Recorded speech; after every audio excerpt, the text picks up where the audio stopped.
Greetings from the ancestral land of the Nooksack people, what is now Northwest Washington State. I'm Bill Piner. I'm proud to host this launch of Curriculum as Community Building by Liesa Griffin Smith. My thanks to each of you for attending. A word about format. After speaking about the book, Dr. Smith will be questioned by each of the 5 panel members. They are Jacqueline Bach, Louisiana State University, Kiera, Brant, Birioukov, York University, Brian Casemore, the George Washington University, Janet L. Miller, Teachers College, Columbia University, and Naomi Poindexter, Oklahoma State University. After the exchanges conclude, there could be time for a question or two from anyone who has kindly come today. Allow me to remind you that the event is being recorded and to be uploaded to YouTube, where you'll be able to find it there if you search Liesa Griffin Smith, book launch June 8th, 2021. While you're listening, please mute your device. Liesa Griffin Smith started her career as an art and English teacher. For the last 11 years, she has served as the lead principal of the Tulsa School of Arts and Sciences. Dr. Smith took her Ph.D. at Oklahoma State University under the supervision of Professor Han-Yu Wang. It is my privilege to present to you Dr. Liesa Griffin Smith. Hello, everyone. I'm Liesa Smith, and I'm so delighted to have this opportunity to spend some time together. I wish to begin by offering an acknowledgement of the centennial of the Tulsa Race Massacre. 1 week ago, the city from which I speak to you today, Tulsa, Oklahoma, remembered the 100th anniversary of the Tulsa Race Massacre of 1921. The events of May 31st and June 1st saw the Greenwood district, known as Black Wall Street, attacked and burned. In 1921, this area was the center of one of the most thriving, culturally rich communities of color in the Jim Crow era of American history. Today, I wish to remember the past and to honor those who lost their lives needlessly, to honor the resilience of the survivors and their descendants, to honor the legacy of the Greenwood community that sits about 1.5 miles from the school that I'm sitting in today, and to invite us to remember together the shared historic violence and injustice we participate in the shared labor of reckoning and recognizing the groundwork from which any present and future transformational and responsible actions can grow and bear fruit. Okay, well, let's begin the book launch. I'm going to share my screen. All right. Well, let's begin the book launch that I prepared for our time together. Our short time frame is better for a focused presentation rather than an overview of the whole book. And so I wanted to center my presentation in the idea of the gift economy that I explore in chapter 4. The gift economy transports the gift beyond the giver and the receiver and expands with momentum into a wider circle of giving and receiving, and the giving the gift away to another and another. In this way, the economy of gift giving becomes a kind of relational engagement. I have been given many gifts of deeply meaningful scholarship and the writings of many in the field of curriculum studies and beyond. The writings of Bill Piner, Han-Yu Wang, Madeline Grumet, Janet Miller, Maxine Green, Ted Aoki, Brian Casemore, and others have each been a gift that has been passed to me, and I wrote this book fully aware of the generosity of these gifts and hoped my book would honor their gift and extend those gifts by passing them forward as elements interwoven throughout my writing. In that spirit today, I hope this book launch, which came to me also as a gift of invitation, will offer 3 gifts in return, invitational gifts that arise from looking at just a small portion of the book. The first gift is the invitation to see, The second gift is the invitation to embody. And the third gift is the invitation to desire. There will not be time to speak about all of the book, but just these 3 points that I wish to discuss today. The first is the invitation to see.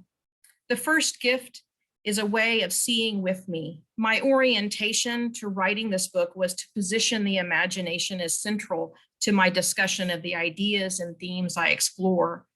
I used a number of strategies to invite the reader to look and see with me. These strategies are multi-threaded, interwoven, overlapping, and sometimes knotted together in uncomfortable ways. Post-structural feminism allows us to look and see the intersections between gender and language, the gracious and tension-filled space of openness and blurred lines and border crosses and fragmentations and incompletenesses and resistance and brokenness. Post-structural feminism offers an intersectional space to see and question and wrestle with the mystery of our incomplete becoming and the problematics of community building. Another way of seeing is offered up through my use of poetics.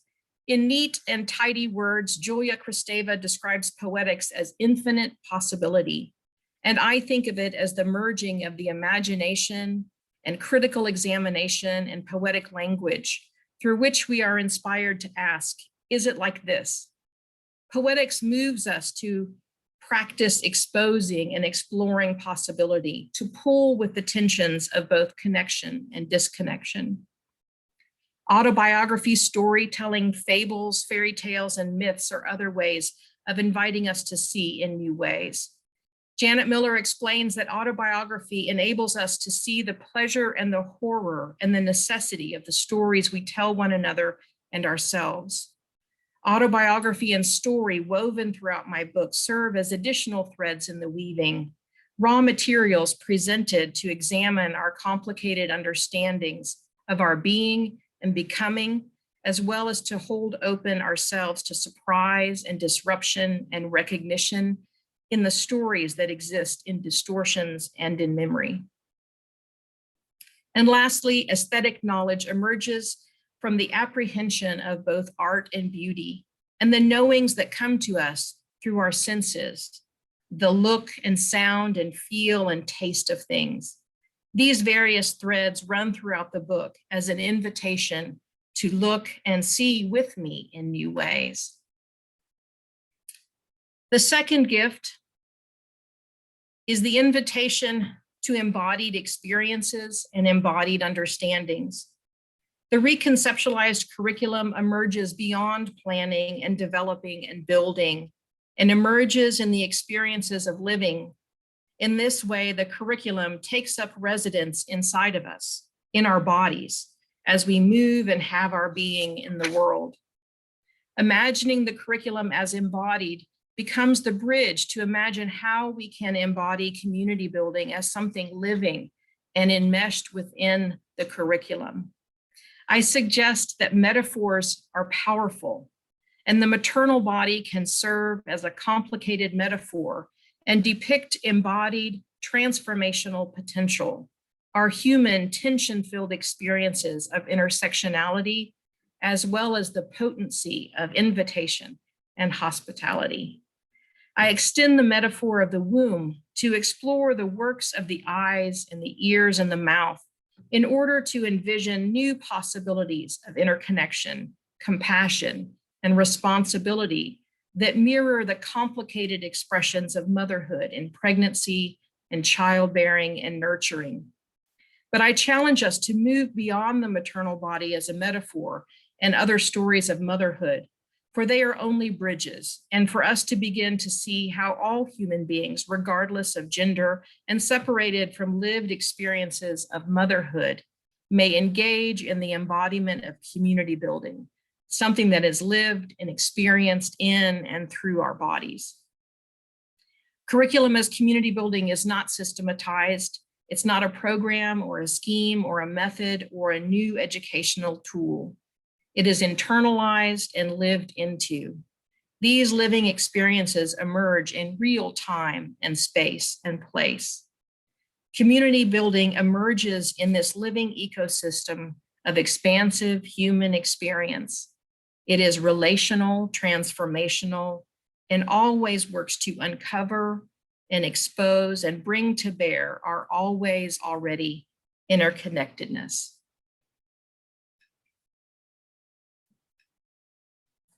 The third gift I hope that my book gives away is the invitation to desire. There we go. My book wrestles with the problematics of communal experiences and efforts of community building that have historically been forged through assimilation of difference and exclusion. I do not propose that we can reconcile these exclusionary forces, but instead that we can come to see ourselves in our teaching and learning spaces as invitational openings within a living ecosystem where new forms of life together may be experienced and may stand as a counter narrative to these other destructive forces. At the time I wrote this book, I was thinking about the experiences of loss and trauma and crisis and estrangement that have been the hallmark of many of the lived experiences I have observed in and around public education.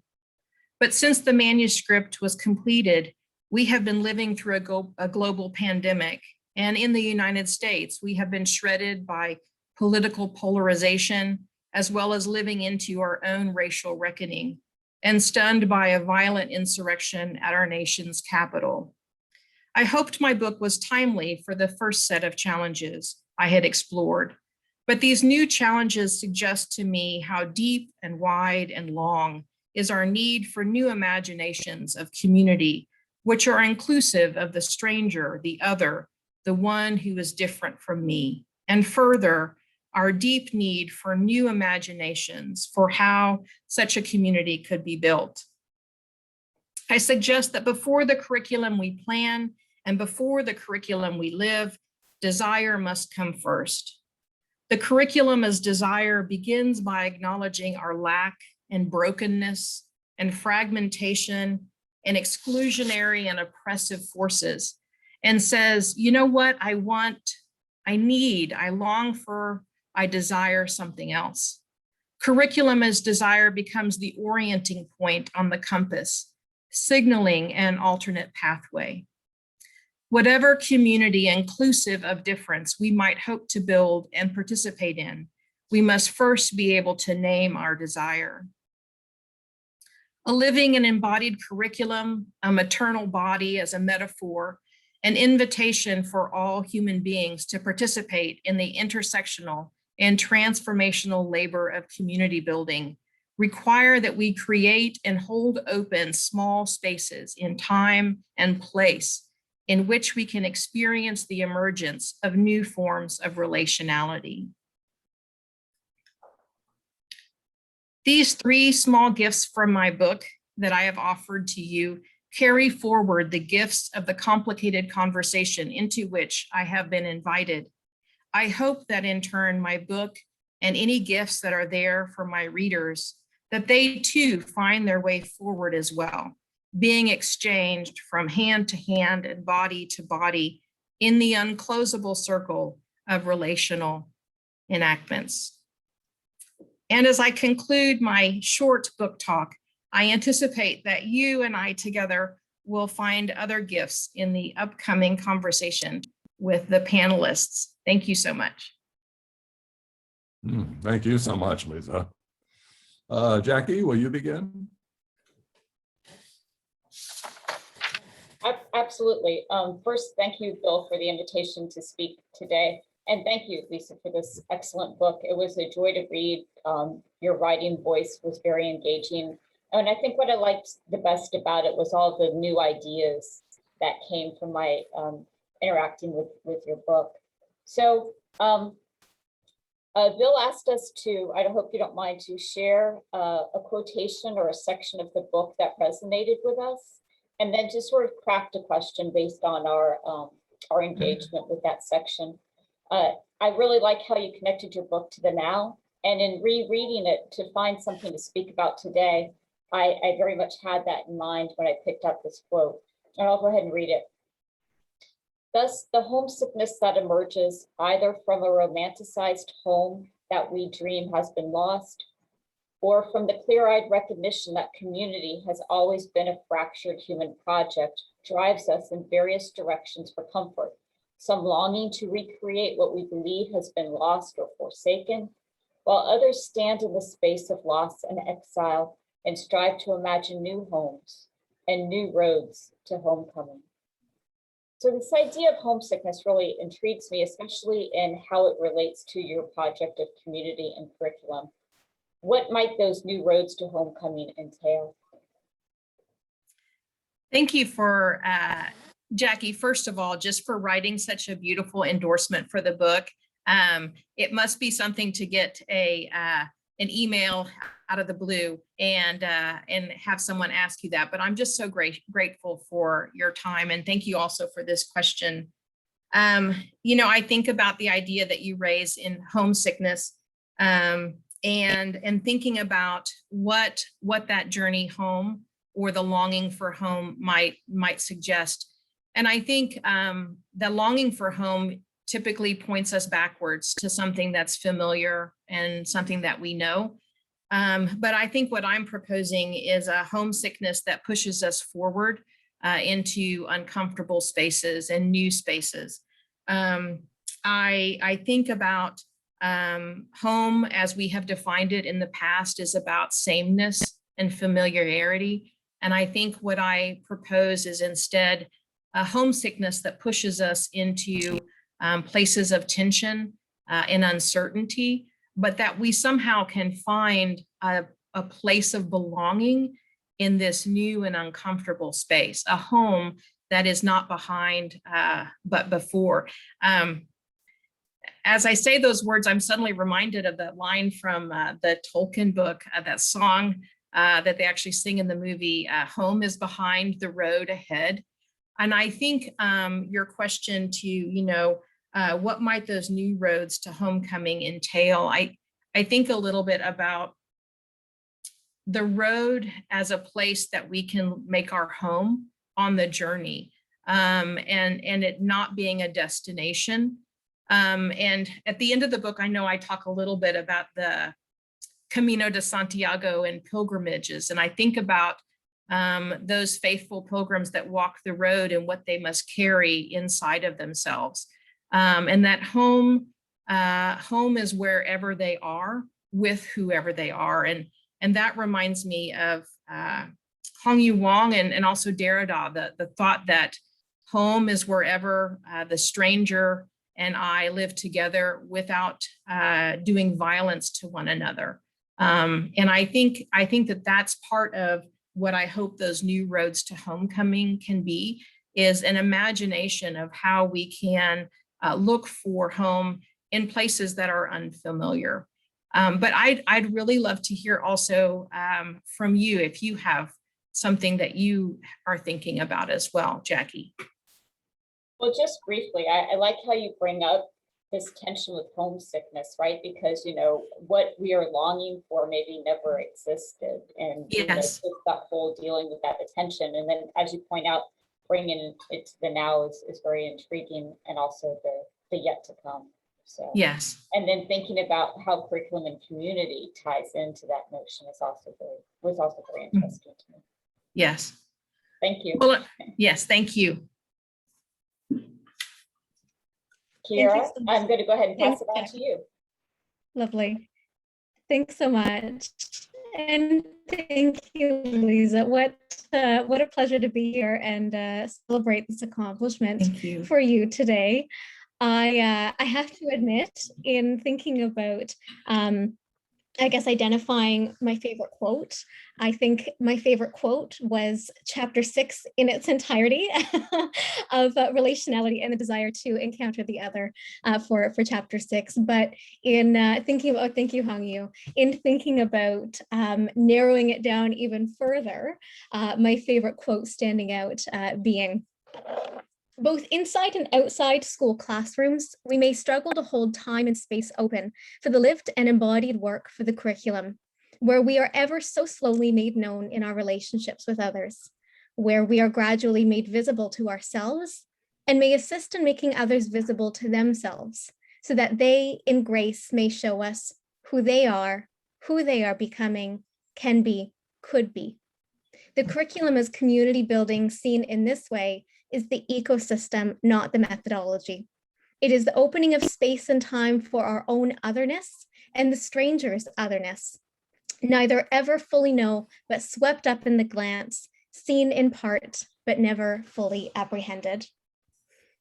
So seeing our schools, I think, as the primary sites for the possibilities of curriculum as community building, what really strikes me here is the possibility of providing room for our students to reveal who they are becoming, can be, could be.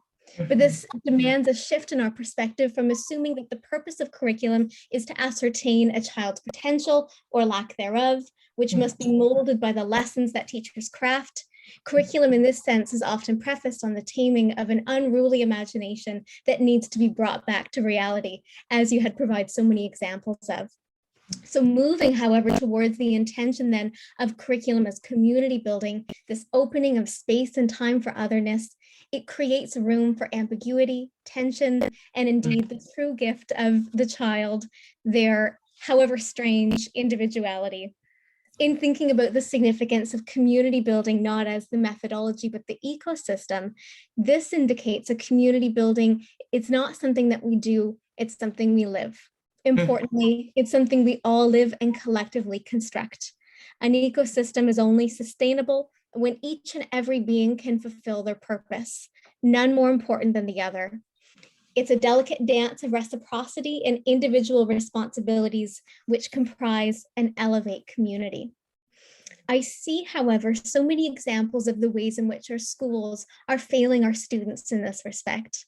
I think of your daughter grappling with her indigeneity as a Cherokee woman who was made to feel as though her indigeneity is an either or, as being defined by constructions of whiteness and Indianness, as you say. She was denied a space to express who she is, who she's becoming, can be, could be, in all of her complicated, layered, and ambiguous self. Whereas I doubt that many educators seek to actively exclude or silence student voice and expressions of identity, as you express time and again, it's even in the unassuming benevolence of teachers seeking simplicity and uniformity that one can inadvertently deny curriculum as community building. There's undoubtedly power and responsibility in being an educator who uplifts, values, and creates space for their learners, colleagues, and families, which can be used for curriculum building or its very demise. And actually, I love that Jackie had her question up there. So for accessibility purposes, I'm happy to put it in the chat here. So with this, Liesa, my question is, in what ways can we as educators seek to grapple with our own otherness so as to not limit or deny curriculum as community building? Put differently, what is it that educators must attend to in order to construct spaces that are inclusive of our own otherness and the otherness of others? Yes. Well, that's a really messy and beautiful question, and I thank you for that, because I think it speaks to the tensions that I find as a school leader and the work that I do with teachers and students and our larger school community. I think it is long and slow and meticulous, recursive work to hold open the story that we are all humans first. And I think that is really hard, because I think as so many curriculum scholars have already written about far more extensively than I have, that the forces of educational accountability and measurement and standards, that those squeeze out the why questions. They squeeze out the purposes of this messy and beautiful human endeavor of teaching and learning. our human centeredness of why we practice education. Why do we engage in that space? And I think the squeezing out of that space to ask the questions of why and who we are and who we could become and what we've inherited and what we hope a different legacy to be. I think that that is time that is taken away often from the things that happen in schools, which are professional development and vertical alignment and classroom management strategies, all important things for the dailiness of content and learning for students. But they silence and ignore and eliminate the other conversation, which is, what is this project that we are undertaking and what should its purpose be? And I think it is about making the space and the time and prioritizing it as the very most important question, and to keep pulling the conversation in that centeredness back again and again, because it doesn't stay there. It bounces back with the next email and the next standardized test and the next thing that happened in the hallway. There's always this bounce back to the structures and the form that limit us, that limit who we are and could be. And so I think it is the insistence and the careful, gosh, maybe this isn't the right word, but what comes to me, the careful stewardship to pull that question back center and to push open those spaces and say, this question first, before all others, because I think that speaks to if we want a purposeful outcome for students, they must have a sense of who they are and could be and are becoming, and how that is already interconnected with all of those around them. It's not something that comes after. It is the ground from which everything begins.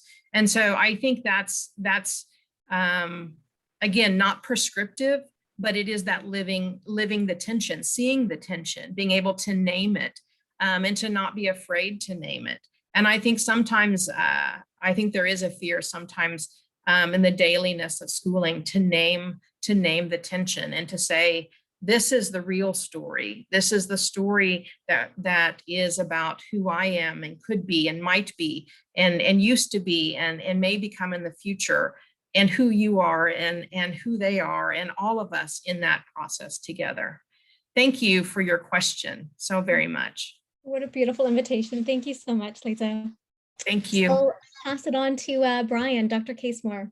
Thank you so much. Thank you for the invitation to participate in the panel. It's such a privilege to be in conversation with all of you. Liesa, I was so moved by that response to Kiera's question. Kiera, I feel like I'm following you a bit here. So particularly, Liesa, as you were using this phrase that so moves me throughout my reading, the idea of holding open is quite significant, and you use it in various ways.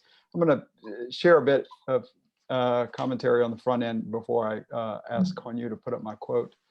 So your book is challenging and enthralling, aesthetically and theoretically rich, a truly poetic journey in thought. You make the point that what you pursue is not curriculum of or about community building, but rather curriculum as community building. And as a reader of your remarkable text, I'm struck that this is no mere argument about process over plan.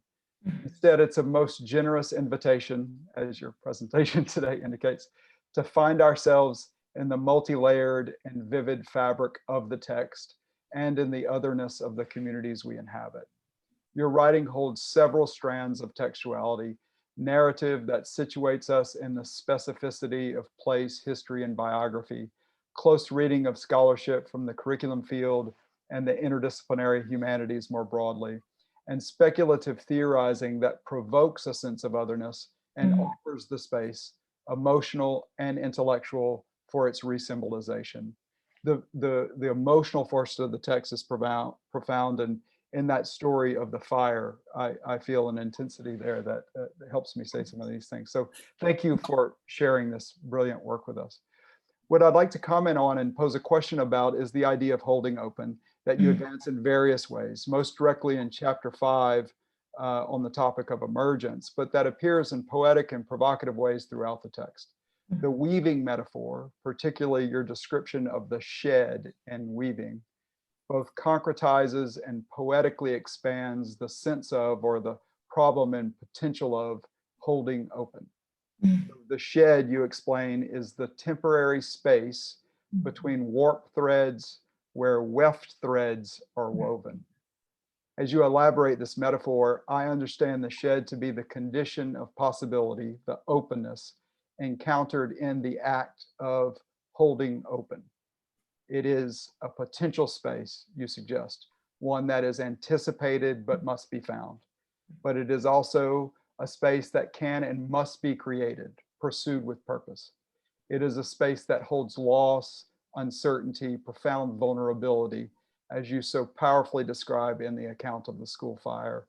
But it is also a space that fosters creative agency and authority, even when we stumble into the opening, as you describe there, unaware that such a clearing, such a space for becoming was available. So the holding open and the shed helps me think about that. So on you, if you could post my quote there. The quote has is not a direct, does not make a direct reference to the notion of shed, but I think it's a distillation in many ways of much of what you're describing about openness and being in the open. And it's in your commentary on the coexistence with the stranger, which you're drawing on various sources there to distill that idea. The quote reads, "I believe the coexistence with the stranger is not the mere politeness or aloof forbearance of difference, but rather a coexistence, which is a vibrant ecosystem of relational interdependence necessary for growth, development, and thriving. Far from Edenic, utopian, or naive, the other community that emerges out of relationality demands that we practice holding open spaces of complication, vulnerability, and tension within ourselves and within our communal engagements." Yeah. And so I'm going to follow the practice here of putting my question in the chat box there. Thank you.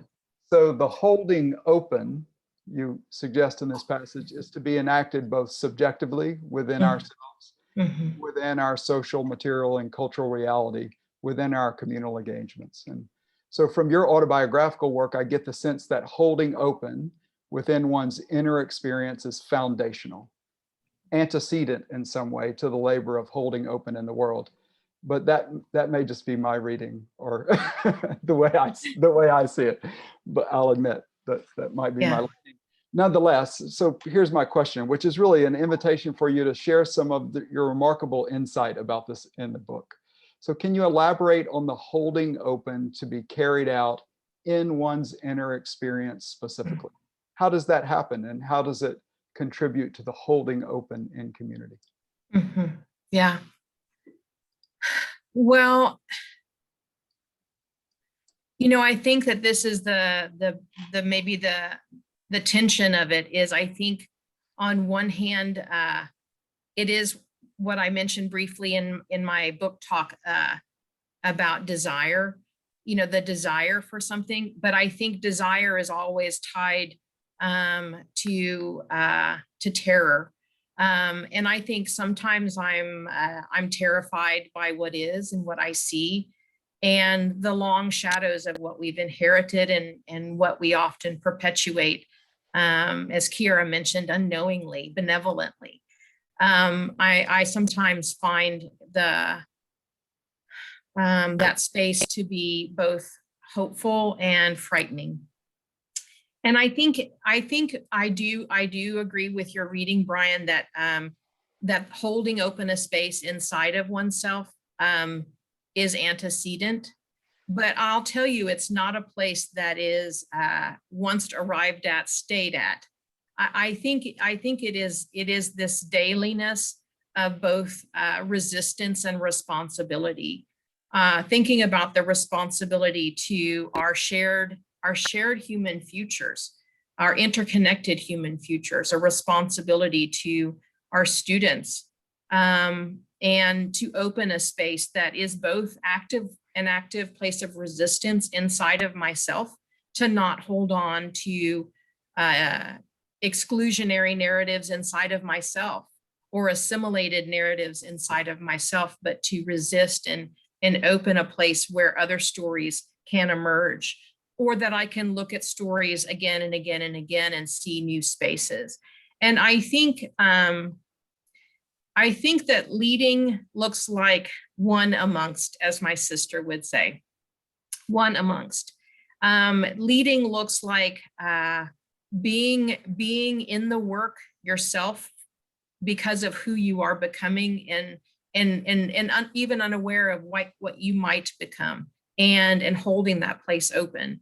And I think it also takes, as I mentioned in one of the other answers, slow, daily, messy work with others, because sometimes then they are the ones that call you back yourself to that space, to remind you of the space. And I can't tell you how many times I have heard my story retold in other people's mouths, in their stories that are not my stories, and their story that is not my story, that is my story, reminds me of the story that is not my story, that is their story, that is my story. And I think that is the beauty of it. I think is that it is this interconnectedness that it pre-exists us, that we can peel back the layers and find our place in that, and stumble back into it again. Brian, I don't know if I answered your question, but that's what comes to me. Thank you. That's what I was, you absolutely did. I just want to say, I think it's one of the many remarkable gifts of your book, that as you write about community, you convey a sense of interiority as not static, but as a place that we must return to again and again to discover ourselves. So thank you so much for that. I greatly appreciate it. And I will hand it over to Naomi now. Thanks. Janet, actually. Oh, Janet.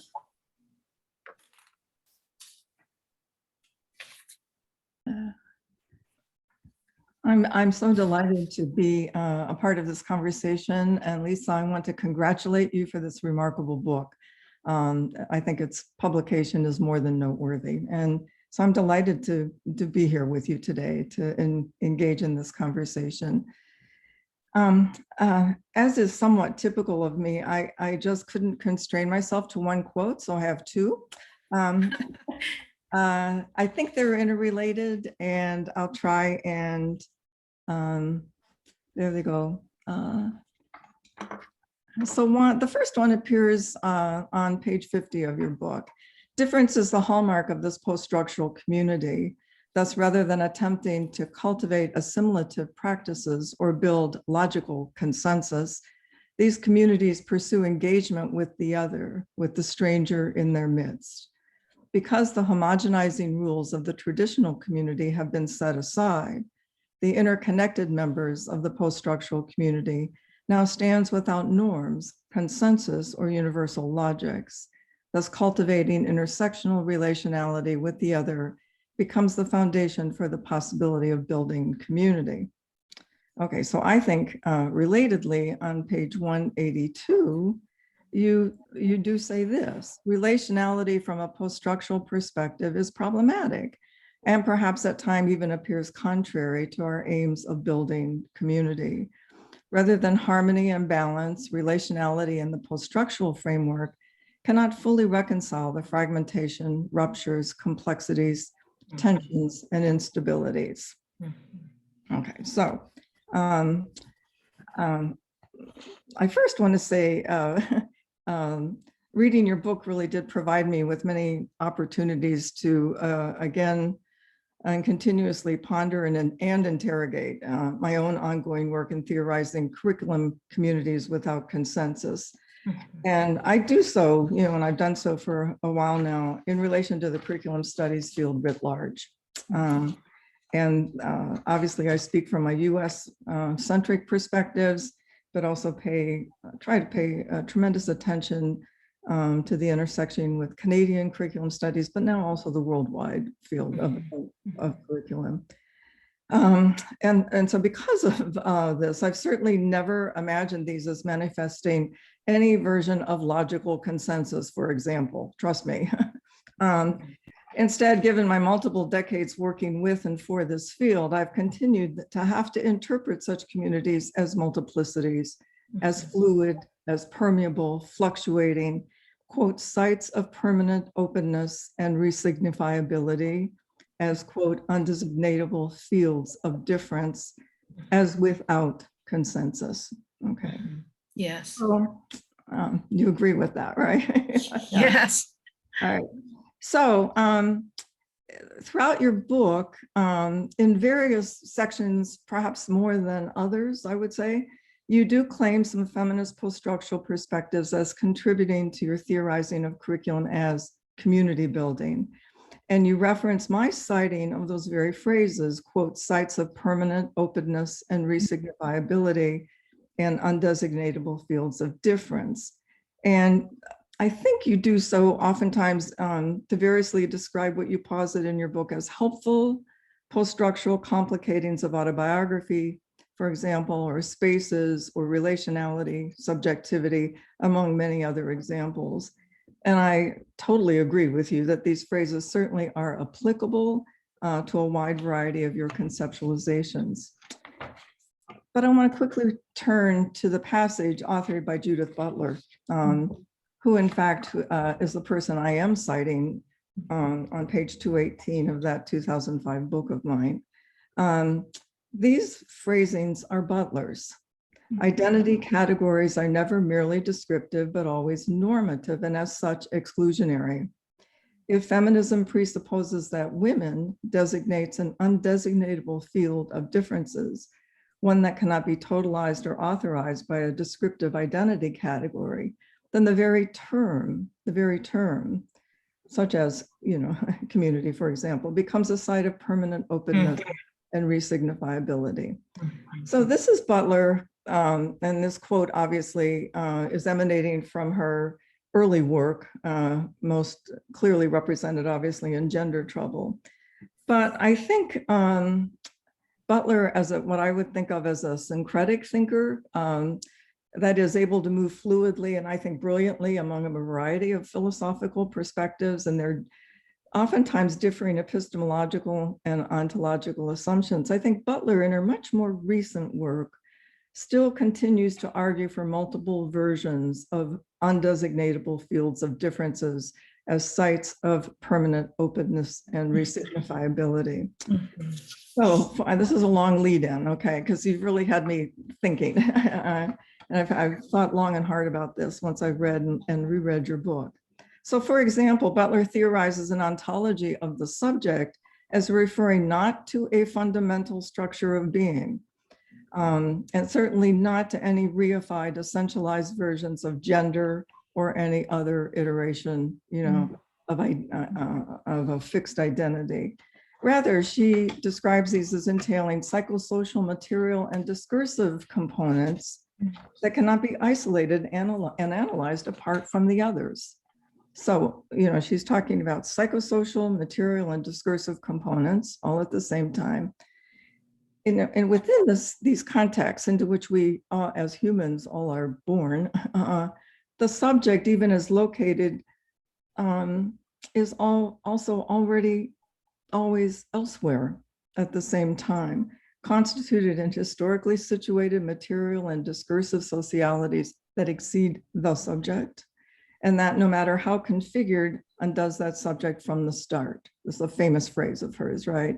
It undoes us from the beginning, right? So once born, Butler contends, she says, I, quote, encounter a world I never chose. And those encounters affirm my involuntary exposure to otherness, to alterity as the condition of relationality. So this is where I'm moving here with this, all right? So humans' entries into this world then inevitably involve immediate engagement with others who often, most often always are positioned too as discursively, social, culturally, historically, and materially as either the same or as different. All right, so here's Butler's most recent iteration of what constitutes different, all right? As as liminal, as monstrous, as non-human, as trans, as precarious, as indigenous, as disabled, as non-binary, as nomadic, as intersex people of color, as an inert thing, as genderqueer, as the stranger. Butler contends that these engagements thus require that humans suspend demands for self-identity declarations and fixed reified alignments. Such suspensions could acknowledge the opacities and the excesses that fall outside any term of identity. Indeed, you know, she's really arguing here that subjects obviously are multiply constituted, sometimes constituted in ways that are not quite known or ever fully knowable. And therefore, she argues, demands for self-identity, that is, who are you at any one moment, who are you? And associated questions lots of times that get attached to this, you know, well, where are you from? Where are you from? Which is another dangerous question, right? Sometimes constituted in ways that are never quite known or fully knowable. Demands for self-identity will be an ethical norm before which, she says, one can only fail. We can only fail. Thus, Butler argues, quote, as we ask to know the other or ask that the other say finally who she or he is, for example, it will be important that we do not expect an answer that will ever satisfy. And by not pursuing satisfaction, we let the other live. We let the other live, offering a recognition that is not based on knowledge, but on its limits, unquote. So all of this, sorry.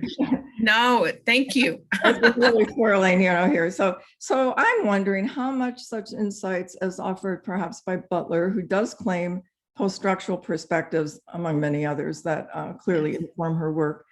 How do such insights continue or not to inform your metaphor, as well as what you also really identify at the end, near the ending of your book, as your diagram, your representation on page 193 of the quote curriculum as living ecosystem, in which curriculum building may emerge. Okay.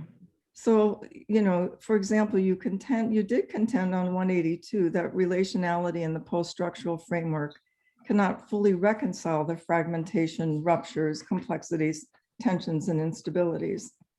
But I am not at all presuming that you are contending that your ecosystem necessarily avoids or ignores such ruptures, fragmentations, tensions. I'm certainly not assuming that you would ever attempt to convince otherwise the stranger who, perhaps invited into one or another of your configurations of curriculum as community building, remains as such, remains the stranger as a site of permanent openness and resignifiability. I'd love to hear you comment on that. I'm presuming you would, well, I'm presuming a lot, but I really would love to have you talk about all of that. Yeah. Well, it's such a treat to meet you in person, and your name shows up all over my book, and what a privilege to hear you talk a little bit about your own ideas that were gifts to me, and gifts that I am still wrestling with, because I think that is the process. It is never a destination, but as you've just described, returning again and again to the ideas and the words that we attempt to fabricate and create to describe our ideas. So I think I have maybe two thoughts, maybe three. I think the first thought is just starting with the last thing you mentioned, the diagram. The diagram, it is such a futile attempt to try to make a visual, which we are visual. I am a visual person, and so being able to see something, if I can maybe sketch something, it maybe helps my words come together. And so there's a little pie cut out of this fuzzy gray circle that I imagine as this thing I'm calling the community, the curriculum is community building, this amorphous, borderless space that is forever open. And that's why the piece is cut out. It's intended to signify that the curriculum and the experience of curriculum as community building, as I labor to try to explore it and imagine it, is always open and never closable.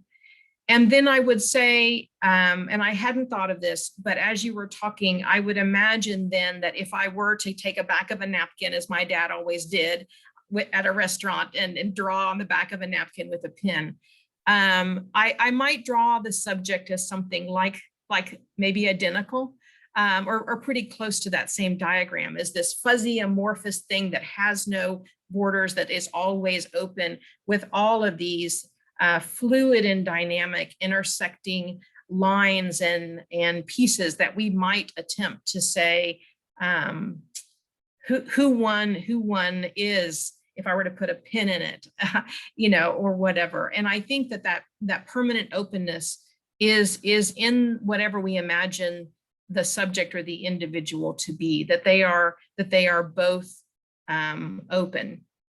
And maybe thirdly, I think I'm reminded of Derrida's exploration of hospitality, and that point of tension where the stranger stands at the door, and I either have to ask the stranger to name themselves, the foreigner to name themselves, who are you?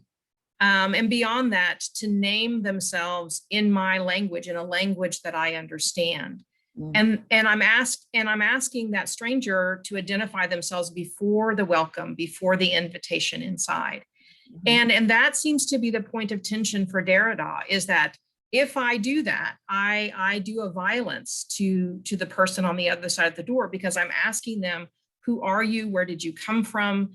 As the condition for invitation and welcome. And then if I don't do that, then I myself, as the host, then I potentially become a hostage in my own home. And that's part of the problem for him. And I think my effort in the book is really to think about, are there other ways?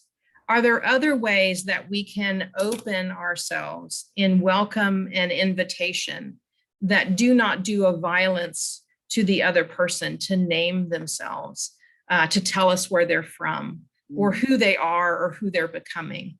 And I think my hope is that using that idea of the hostess and the maternal body, that it is about my transformation occurs at the same time as the transformation of the other, in that two-way intersection of invitation, of possible interconnection. And that is the point of hopeful relationality, is that we might step into this space together, me as a fluid container and you as a fluid container, and there be some kind of togetherness there. That is the mystery. But Janet, I defer to you, my friend. Oh, I have no answers. No. What I think the biggest challenge for me is to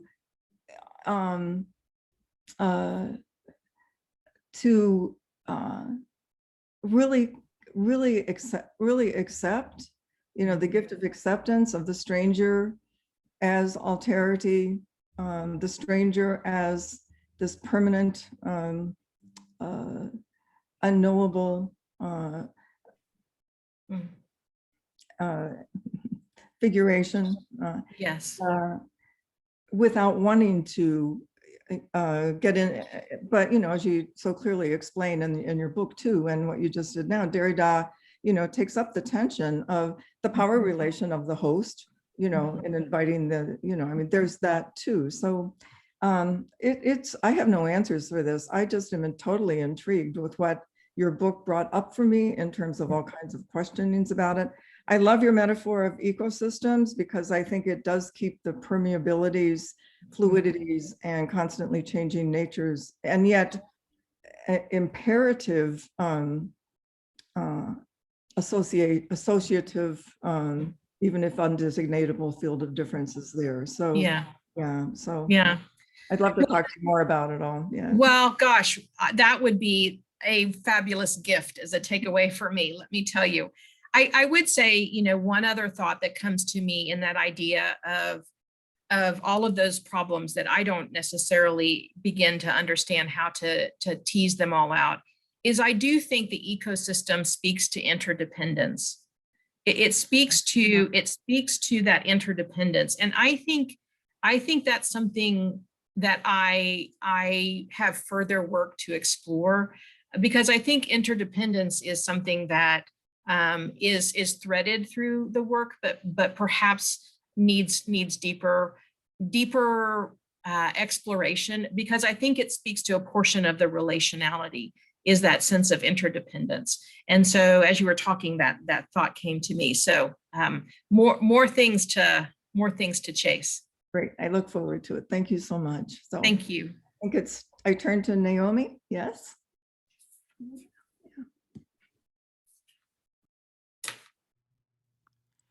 Okay, just a moment of transparency. My internet is sketchy, so most of you are frozen on my screen. So this is really good practice for me, because during distance learning of high school students, sometimes their screens are turned off. So that's kind of interesting. I'm so grateful to be able to be here with Dr. Liesa, and of course my teacher and mentor, Dr. Hong Yu Wang, and then her mentors as well, the people on the panel, you know, Janet Miller, Dr. Pinar. Thank you so much. So as not only a friend, but a personal friend of Dr. Liesa's, I've also been able to watch her live out much of this book.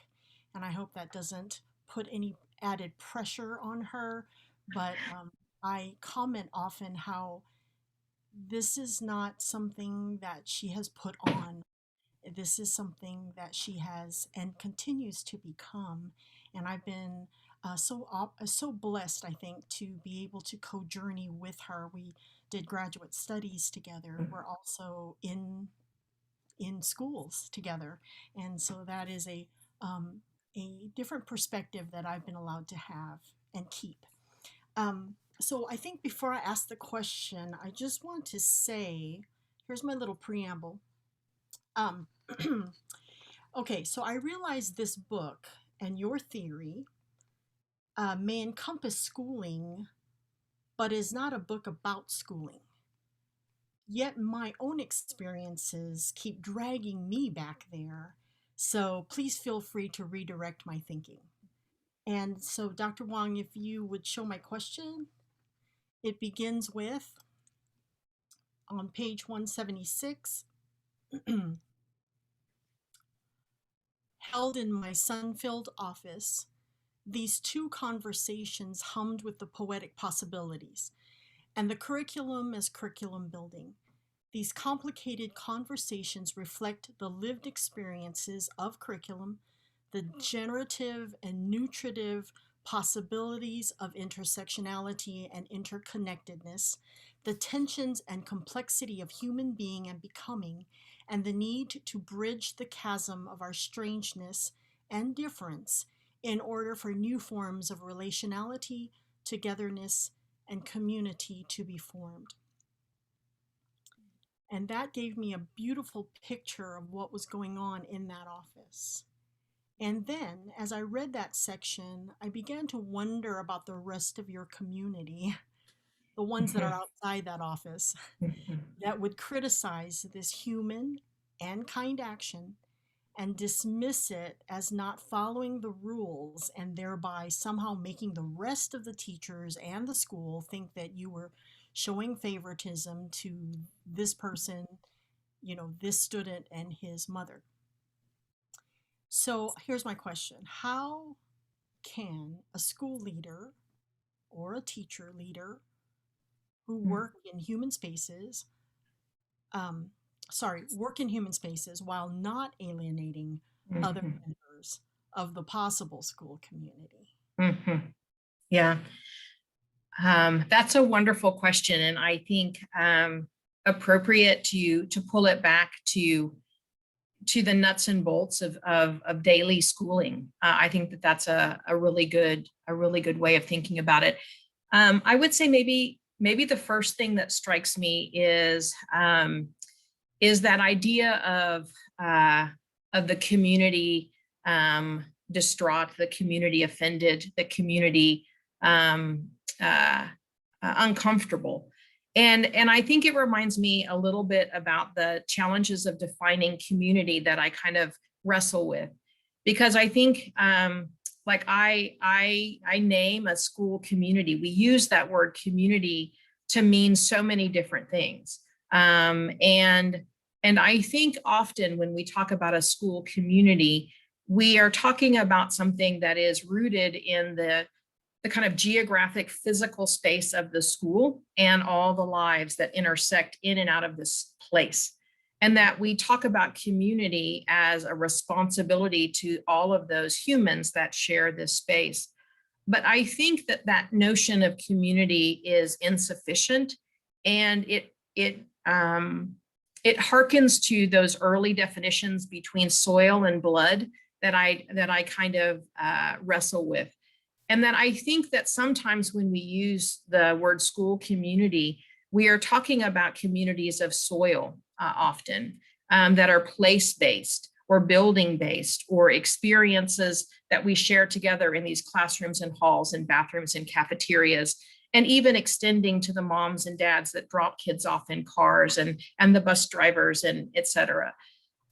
But I think my challenge is in this, and this is to your question, is that how do we respond to teachers or parents or others who are made uncomfortable by the emergence spaces held open for the other community to emerge?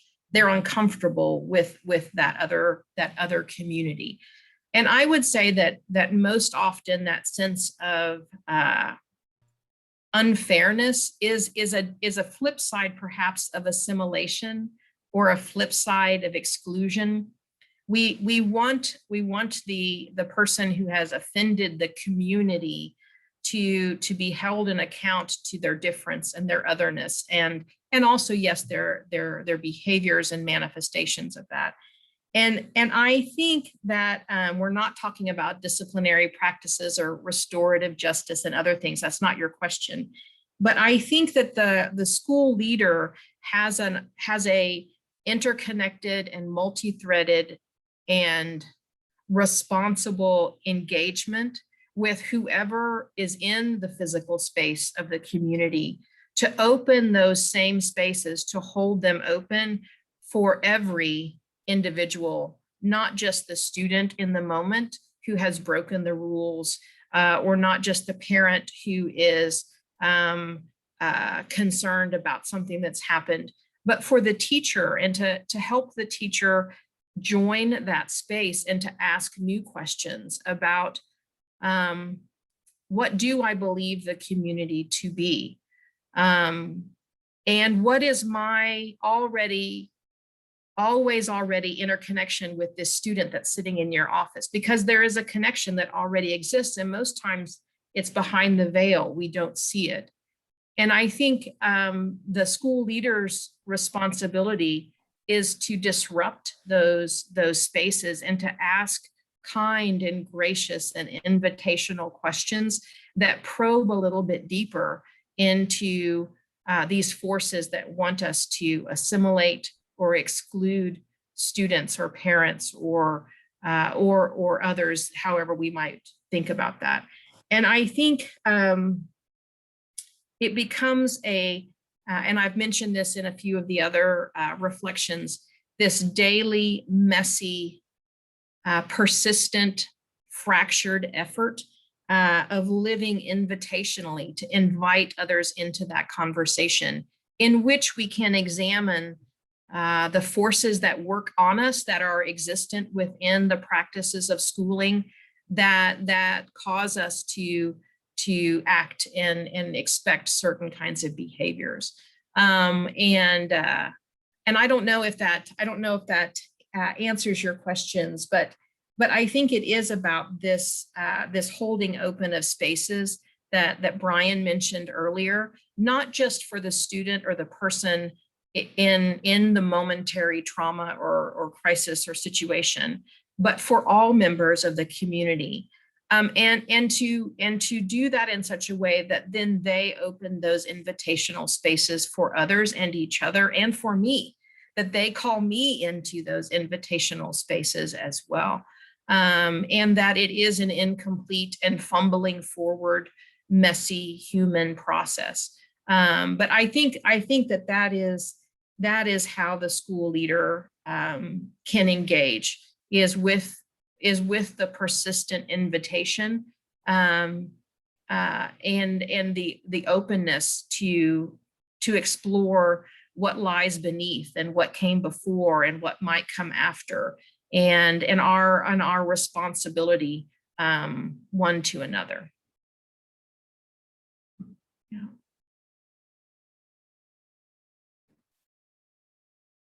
All right. On that inspiring note, I'll conclude our celebration of curriculum as community building. My thanks to Dr. Liesa Griffin Smith, to our panel members, to each of you for making this a memorable event. I bid you goodbye.